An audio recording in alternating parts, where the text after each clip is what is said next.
दोस्तों, क्या आपको पता है A square minus B square बराबर A plus B multiply by A minus B क्यों होता है? ए स्क्वायर क्या है यहाँ पर? ए स्क्वायर एक ऐसे वर्ग का क्षेत्रफल है जिसकी एक भुजा ए है। एक वर्ग जिसकी भुजा ए है उसका क्षेत्रफल क्या होगा? ए स्क्वायर।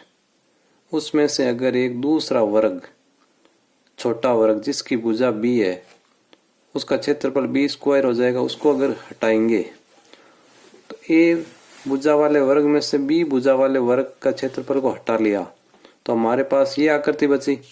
और इस आकृति को अगर मैं यहाँ से काटता हूँ, यहाँ इस कोने से लेकर इस कोने तक अगर काट देता हूँ तो हमारे पास दो आकृतियां प्राप्त होगी। एक तो ये आकृति और ये एक ऊपर वाली आकृति। इसको अगर मैं घुमाकर रखूंगा तो इसके ऊपर इस प्रकार से आएगी। तो ये क्या बन गया? एक आयत जिसकी यहां से लेकर यहां तक भुजा की लंबाई है ए और यहां से लेकर यहां तक भुजा की लंबाई है बी।